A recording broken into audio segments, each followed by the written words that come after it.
արդեն պատանի տարիքում մի քիչ ավելի հետաքրքրված էի իմաստներից հարցրեցի Նախշերի հայրիկիս։ Այո։ Շատ հետաքրքիր բանացեց, որ մինչև հիմա տպավորվել է ու մինչև հիմա ես դրա մասին զրուցում եմ,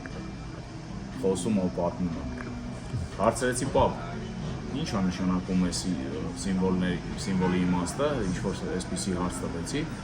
պատասխանեց Համբիկ ջան, ամենակարևոր խորհուրդը, իմաստը, դա գեղեցկությունն է։ Դու սարքի գեղեցիկ, դրանից լավ իմաստ գոյություն չունի կյանքում։ Դրան քո մահից, մեր մահից հետո լիքը մարդիկ կհայտնվեն, որ շատ իմաստներ կտան ու խորհուրդներ։ Ունեմ երկու աշակերտներ, որոնք որ արդեն շատ խոշոր վարպետներ են դարձել, շատ լավ են տիրապետում խաչքարագործության արվեստին։ Իրենք են ինձ օգնում, 3 հոգով ենք հիմա հիմնականում աշխատում։ 3 հոգով խաչքար կա այնտեղ, որ գնանք ցույց կտամ։ Մեկը արել ենք 5 ամսում, 5 թե 6 ամսում։ Մյուսը արել ենք 2017 թվականին սկսել ենք, վերջացել ենք 23 թվականին, բայց 6 տարբեր փուլերով։ Այսինքն 6 անգամ մենք այդ քարը պարկացրել ենք, սկսել ենք աշխատել վրան, հետո ուրիշ աշխատանք կար, դա կանգնացրել ենք։ 2023-ին վերջապես ավարտեցինք։ Մի քար կա, որ 1 տարում ենք պատրաստել 4 հոգով, բայց այդ 1 տարվա մեջ հասցրել ենք անենք 2 եւս ուրիշ խաչքարեր։ Շատ տարբեր են ու կախված է աշխատանքից, կախված է ուզող կա հենց այդ քարը, որ ինչ-որ մեկի համար ենք անում, թե ուղղակի պարզապես հանգիստ ստեղծագործում ենք։ Բոլոր այն տեղերի համար ենք սարքում, որտեղ ուզում են գեղեցկացնել։ Ուզում են գեղեցկացնեն այգիները, այգիներին ենք նվիրում։ Ուզում են գեղեցկացնեն եկեղեցիների կամ վանքերի բակերը, նվիրում։ Սկսենք որտեղից է սկսվել։ Ըստ ավանդության տեսել եք Էջմիածնի պատերի մեջի հասարակ փորված ուղակի խաչերը։ Ըստ ավանդության դա Գրիգոր Լուսավորիչն է փորել։ Ոնց էին անում, առաջ քարերի վրա չէին անում, այլ ուղղակի խաչ էին անում, որ ուղղակի նկարում էին խաչը, որ իբր մենք քրիստոնյա ենք։ Ու ըստ ավանդության դա Գրիգոր Լուսավորիչն է արել մեջը, որպես նշան քրիստոնեության։ Հիմա ես ունեմ հարց։ Խաչքար բառը երկու արմատից է կազմում՝ խաչ եւ քար, այսինքն քարի վրա փորագրված խաչ։ Միթե սա խաչքար չի արդեն, որ պատի վրա, քարի վրա խաչ է փորագրված։ Միթե սա հենց սկիզբն ու հիմքը չի խաչքարագործության։ Ես համարում եմ ինքս խաչքարագործության հիմքը Էջմիածնի մեջի պատերի այդ պարզ ու պրիմիտիվ խաչերը։ Դրևի մասը քիվա կոչվում, մեջտեղը պիտի լինի խաչը դասական խաչքարերի, խաչի տակը պիտի լինի վահան կամ վարդյակ կոչվածը, վահանն ու վարդյակը այս շրջանաձև կլոր որ լինեն։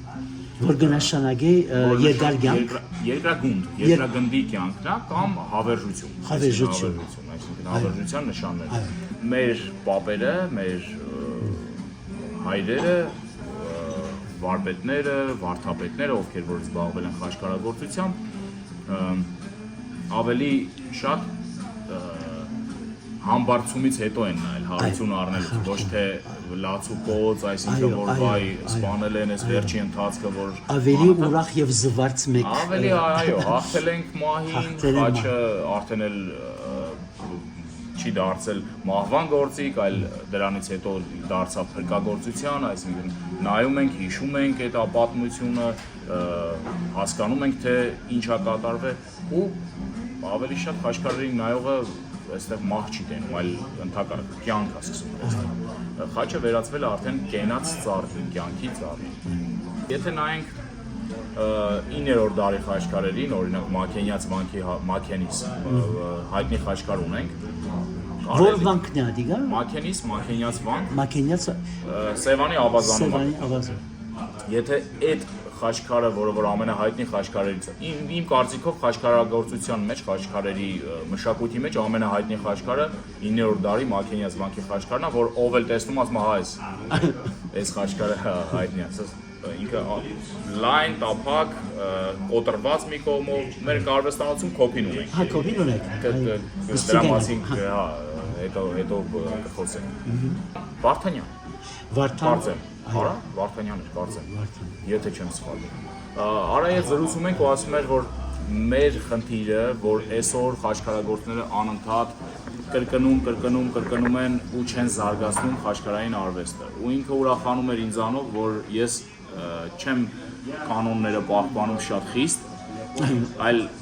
դուրս եմ եկել ու նորություններ եմ ուզում, անընդհատ նոր նախշեր, նոր ձև։ Իսկ հայրս ավելի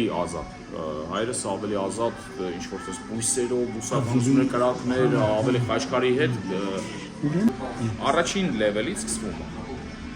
Առաջին լևելը հիմնականում լինում է քիվը, ճակատային մասն է։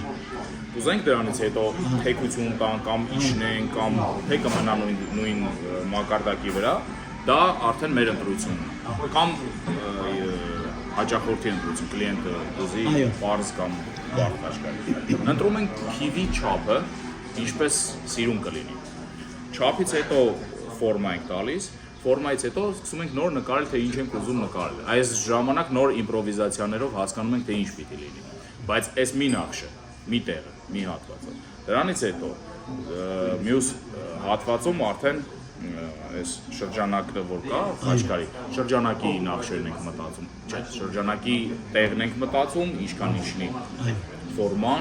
ֆորմայից հետո նոր նախշը։ Ուրեմն ամենայն բարձր մասը շրջանակն է, ընդհանրապես թե շրջանակը քիվով։ Քիվով։ Քիվը,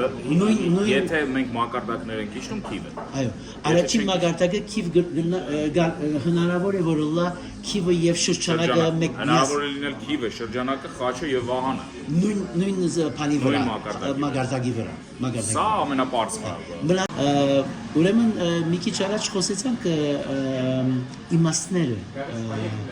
Ուրեմն գլակ բացատրել քիվին իմաստը ինչ ընդհանրապես ինչ շատ պարզ է։ Ամեն ինչ խաչը արել են առաջ, անձրևներից, ձյուններից մաշվել է, որ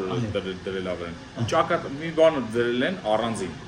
քար են սարքել ու դրել են։ Առանձին քար են դրել, որ պաշտպանի, ուղղակի տանիք լինի։ Հետո կամաց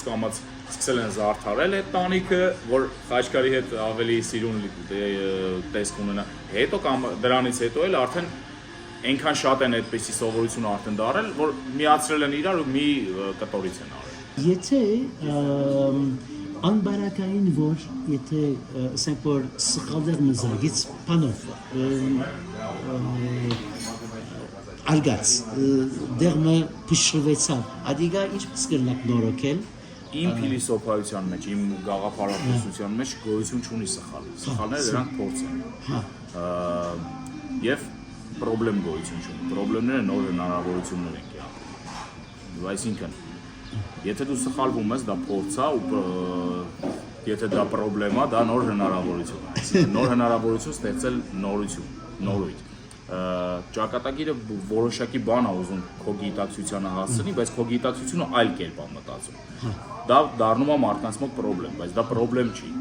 Դա նոր հնարավորություն է ճակատագրի կողմից։ Երբ որ դու կարող ես ուղղակի հասկանալ, որ ուշում է, որ այսպես մի արա, ուրիշ ձև արա։ Ու մենք ուրիշ ձև ենք անում ընդհանրապես։ Մեր ձեռքը չի, մենք չենք քարը վերցնում ու ինչ ուզում անում։ Եթե սա ուզում ենք, սա ենք անում, եթե չի ստացվում, ուրիշ բան կանենք։